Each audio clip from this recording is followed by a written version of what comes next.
Rayalaseema lift irrigation project చాలా ఉపయోగకరంగా ఉంటుంది. రాయలసీమ ప్రాంతాలకు గడ్డు కాలంలో అంటే రొటీన్గా వర్షం వచ్చినప్పుడు వర్షాభావం బాగుండేటప్పుడు కృష్ణా నదిలో పూర్తిగా నీళ్లు పోయినప్పుడు ఎవరికీ ప్రాబ్లం ఉండదు. కానీ ప్రాబ్లం అనేది ఎప్పుడు వస్తుందంటే లీన్ పీరియడ్లో, వర్షాభావం తక్కువ ఉన్నటువంటి పరిస్థితుల్లో, కృష్ణా నదిలో ఫ్లో ఆఫ్ వాటర్ తక్కువ ఉండేటువంటి పరిస్థితుల్లో రాయలసీమను ఆ యొక్క గడ్డు కాలం నుంచి ఎట్లా కాపాడాలనే దానికోసమే ఈ యొక్క రాయలసీమ లిఫ్ట్ ఇరిగేషన్ ప్రాజెక్టును మొదలుపెట్టాం. మొట్టమొదట ఈ ప్రాజెక్టు మొదలు పెట్టడానికి కారణం ఏంటంటే శ్రీశైలం దిగువన ఉన్నటువంటి ప్రాంతంలో తెలంగాణకు సంబంధించినటువంటి 3 లిఫ్ట్ ఇరిగేషన్ ప్రాజెక్టులు జరుగుతున్నాయి. ఒకటి భీమా, ఒకటి రంగారెడ్డి, పాలమూరు రంగారెడ్డి, ఇంకొకటి మన కల్వకుర్తి లిఫ్ట్ ఇరిగేషన్. ఈ స్కీములని ఒక్కొక్క స్కీముకు 2 టీఎంసీల నీళ్లు దాదాపు పంపు చేస్తా పోతారు. వీళ్ళకు ఉన్నటువంటి పంపులంతా కూడా దాదాపు 795 లేకుంటే 800 అడుగులు నీటి మట్టంలో వీళ్ళు ఈ ప్రాజెక్టులు కడుతున్నారు. అంటే నీళ్లు చాలా తక్కువ ఫ్లో ఉండేటప్పుడు కూడా ఆఖరి బొట్టు కూడా కృష్ణానదిలో ఉన్నటువంటి చివరి బొట్టును కూడా వీళ్ళు ఎత్తి తెలంగాణకు పోసుకునేదానికి ప్రాజెక్టులు కట్టేటప్పుడు ఇబ్బందికరంగా ఉన్నటువంటి ప్రాంతంలో రాయలసీమకు నీళ్లు ఏమాత్రం రావాలన్నా అది ఆ రోజు రాజశేఖర రెడ్డి గారు తీసుకున్నటువంటి పోతిరెడ్డిపాడు ద్వారా మాత్రమే నీళ్లు రావాలి. 44,000 క్యూసెక్ల నీళ్లు పోతిరెడ్డిపాడులో ఎప్పుడు వస్తుందంటే శ్రీశైలం దగ్గర 885 అడుగుల లెవెల్ వరకు నీళ్లు పోతేనే మనకు 44,000 క్యూసెక్లు వస్తాయి. 841 అడుగుల్లో పోతిరెడ్డిపాడు సిల్ లెవెల్ ఉంటుంది. ఆ స్థాయిలో నీళ్లు మొదలైతే ఫస్ట్ 5 క్యూసెక్లు, 10 క్యూసెక్లు, 1 మీటర్ ఎత్తుపోతే 1000 క్యూసెక్లు, 2 మీటర్లు ఎత్తుపోతే ఇంకొక 5,000 క్యూసెక్లు, అట్లా 44,000 క్యూసెక్లు ఆ పోతిరెడ్డిపాడు నుంచి పోవాలంటే శ్రీశైలంలో 885 అడుగుల ప్రవాహం ఆ లెవెల్ పోతేనే నీళ్ళు వస్తుంది. 841 అడుగు కంటే నీటి మట్టం కింద ఉండేటప్పుడు ఒక్క నీటి బొట్టు కూడా రాయలసీమ ప్రాంతానికి వచ్చేదానికి అవకాశం లేదు. నీళ్లు తక్కువ వచ్చేటువంటి సమయంలో ఆ కింద ఉన్నటువంటి నీళ్లు లిఫ్ట్ చేసుకోకుండా ఉంటే రాయలసీమ ప్రాంతంలో తాగేదానికి కూడా నీళ్లుండవు. దీన్ని చెప్పకుండా రకరకాలుగా పక్కన మాట్లాడుతున్నారు. ఏందేందో అనవసరమైనటువంటి కథనాలు రాస్తుంటారు. రాయలసీమ ప్రాంతానికి 8,000 కోట్లు ఖర్చు పెట్టారని అడుగుతున్నారు. అయ్యా రామానాయుడు గారు, సార్ చంద్రబాబు నాయుడు గారు, దయచేసి మీరు 8,000 కోట్లు ఎక్కడ ఖర్చు పెట్టారో మీరు ఒక శ్వేతపత్రం విడుదల చేస్తారా? ఏ ప్రాజెక్టులకు ఇచ్చారో మేము కూడా చూడాలనుకుంటున్నాం. ఒక ఆల్ పార్టీ మీటింగ్ పెట్టుకొని రాయలసీమ ప్రాంతంలో ఎక్కడైనా స్టేక్ హోల్డర్స్ అందరినీ, అన్ని పార్టీల వాళ్ళను, అన్ని సంఘాల వాళ్ళను, అక్కడటువంటి రైతులందరినీ కూడా సమావేశపరిచి మీరు ఒకసారి డీటెయిల్ ఇస్తారా?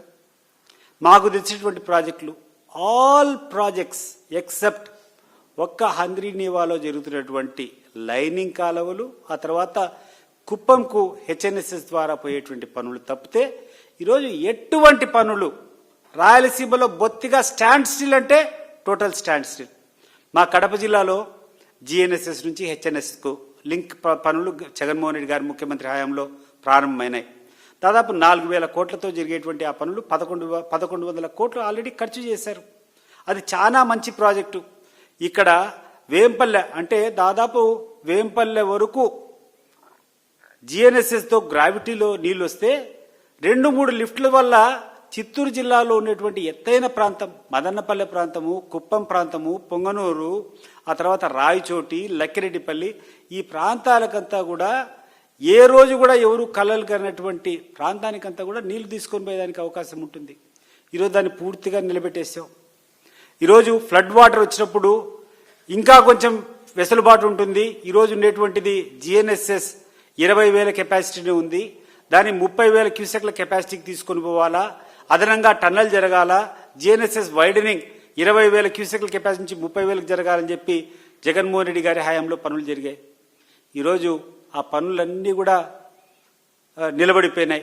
ఒక పిడికెడు మట్టి తీసుకొని పోయి పక్కన మీరు అధికారం వచ్చినప్పటి నుంచి మా కడప జిల్లాలో రాజోలి బండ దగ్గర కుందు వైడనింగ్ కానీ ఏ ప్రాంతం చేశారో మీరు ఒకసారి చెప్పాలి.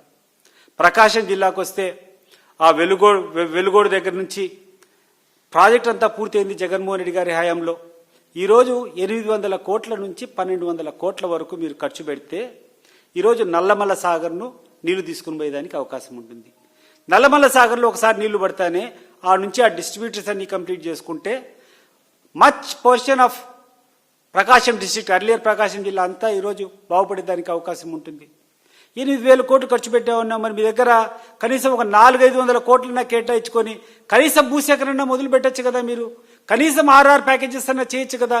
పూర్తయినటువంటి ప్రాజెక్ట్ ఈరోజు కేవలం నిర్వాసితులకు మీరు ఇవ్వాల్సినటువంటి ప్యాకేజీలు ఇస్తే ఆడ నీళ్లు పెట్టుకునేదానికి అవకాశం ఉంటుంది. తద్వారా ప్రకాశం జిల్లా అంతా సస్యశ్యామలం అయ్యేదానికి అవసరం ఉంటుంది. దాని గురించి ఈరోజు మీరు పట్టించుకోలే. ఈరోజు అనంతపురం జిల్లాలో ఉన్నటువంటి అనేక పనులు, హెచ్ఎల్సి కెనాల్ మోడర్నైజేషన్ ఉంది, ₹1 ఏమైనా ఖర్చు పెట్టారా? గుంతకల్ కెనాల్కు ₹1 ఖర్చు పెట్టారా? హెచ్ఎన్ఎస్ఎస్లో మన హెచ్ఎల్సి కెనాల్ సంబంధించి నార్త్ కెనాల్కు ₹1 ఖర్చు పెట్టారా? ఎక్కడా ఖర్చు పెట్టలా.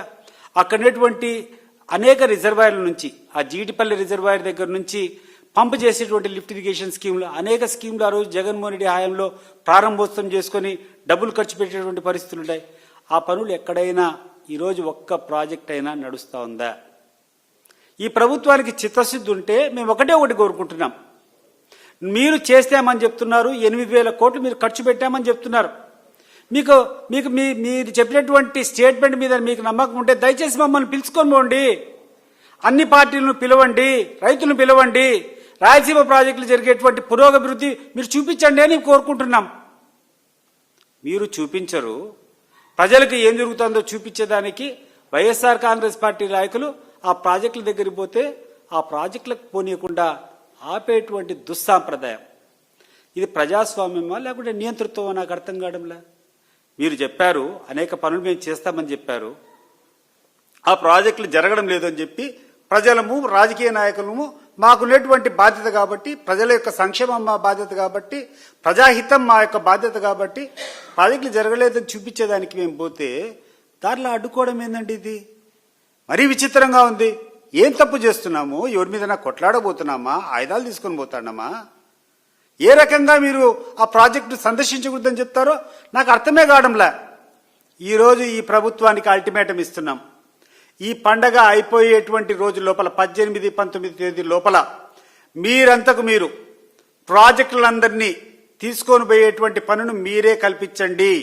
మీ ఆధ్వర్యంలోనే మమ్మల్ని పిలుచుకొని పోయి మీరు చూపించండి. ఇక్కడంతా ఇది జరుగుతున్నాయని పిలుచుకొని పోయి చూపించండి. మేము కూడా హర్షిస్తాం కదా. నీకంటే పెద్దగా మేము చప్పట్లు కొడతాం, అవి జరుగుతున్నాయా, వాస్తవం, ఇది మేము చెప్పింది తప్పని చెప్పి మేమే అడుగుతాం. కానీ మీరు ఈ 19వ తేదీ లోపల మీరు కనుక మమ్మల్ని ప్రాజెక్టు పిలుచుకొని పోకుండా ఉంటే మా పార్టీ నాయకత్వంలో మేము రాయలసీమలో జరిగేటువంటి అన్ని ప్రాజెక్టులను సందర్శిస్తాం. ఒక యుద్ధం జరిగినా ఇబ్బంది లేదు, ప్రజల కోసం పోరాటం చేస్తాం. ఈ ప్రాజెక్టులో జరిగేటువంటి నెగ్లిజెన్స్ అంతా, మీ అసమర్థతనంతా బయట పెడతాము. రాయలసీమ పట్ల, రాయలసీమకు వ్యతిరేకంగా మీరు ఏ రకంగా ఈ ప్రాజెక్టులన్నీ ఆపుతున్నారో ఇవన్నీ కూడా ప్రజల దృష్టికి తీసుకుని పోయేదానికి ఏమాత్రం సంకోచించం. వైఎస్ఆర్ కాంగ్రెస్ పార్టీ ఖచ్చితంగా నడుం బిగిస్తుంది. మాకు సంబంధించినటువంటి నాయకులు 19వ తేదీ తర్వాత ప్రతి ఒక్క వాళ్ళ గ్రామాల్లో ఉన్నటువంటి ప్రాజెక్టులు సందర్శిస్తారు. అక్కడేటువంటి పనులు ఏ రకంగా ఉన్నాయి, ఏ స్థాయిలో ఉన్నాయి, గడిచిన 20 నెలల్లో నుంచి ఏం పని చేస్తారో వీ విల్ ఎక్స్పోజ్ దెమ్. ఈరోజు మీరు సిద్ధంగా ఉండండి. మీరు ఉత్తమాటలు చెప్పి తప్పించుకోలేరు. ఈరోజు రామానాయుడు గారు మీరు చెప్పారు 8,000 కోట్లు 7,000 కోట్లు ఖర్చు పెట్టారని. దయచేసి మీరు ఒక శ్వేతపత్రం విడుదల చేయండి, ఏ ప్రాజెక్టు ఎంత చేశారని చెప్పి. మాకున్నటువంటి విశ్వసనీయ సమాచారం ఏంటంటే అత్యధికంగా గడిచిన పెండింగ్ బిల్స్ ఏమైనా ఉంటే ఆ కాంట్రాక్టులకు మీరు కూర్చొని 25-30% వాళ్ళకు రావాల్సిన బిల్లులో కమిషన్ తీసుకొని వాళ్ళ బిల్లులు చెల్లించారనేటువంటి ఒక బలమైనటువంటి మాకు కొన్ని సాక్ష్యాలు లభిస్తూ ఉన్నాయి. ఆ కాంట్రాక్టులు డబ్బులు తీసుకున్న తర్వాత ఈ రోజు వరకు ఎటువంటి పురోగభివృద్ధి ఈ రాయలసీమకు సంబంధించినటువంటి ప్రాంతంలో ప్రాజెక్టులో చేపట్టడం లేదు. ఈ ప్రభుత్వాన్ని మరొకసారి హెచ్చరిస్తున్నాం, మీకు మరొకసారి విన్నపిస్తున్నాం. అయ్యా దయచేసి వెనకబడినటువంటి రాయలసీమలో ఉన్నటువంటి పెండింగ్ ప్రాజెక్టులన్నిటికీ దయచేసి డబ్బులు ఖర్చు పెట్టండి, పనులు చేసేటట్టు చూడండి. మీ కమిషన్ల యొక్క యావ తగ్గించుకోండి. మీ కమిషన్లు వచ్చే వాళ్ళ కోసము డబ్బులు ఇచ్చుకుంటూ పోయేది కాదు. చాలా విశ్వసనీయ సమాచారం ఏంటంటే కొంతమంది కాంట్రాక్టులకు 25% నుంచి 30% వాళ్ళకు ఒక బిల్లు 100 కోట్లు రావాలంటే 30 కోట్ల రూపాయలు వాళ్ళు ఈరోజు ప్రభుత్వం పెద్దలు ఉండేటువంటి వాళ్లకు కమిషన్లు చెల్లించి వాళ్ళు బిల్లులు తీసుకున్నారనేది ఈరోజు మాకు తెలుస్తున్నటువంటి సత్యం. దీన్ని కాదంటారా మీరు? దయచేసి చెప్పండి. ఒకవేళ మీరు నిజంగా బిల్లులు ఆ కాంట్రాక్టర్లకు ఇస్తే వాళ్ళు చేసేటువంటి పనులు ఎందుకు ఆపేశారు ఈరోజు?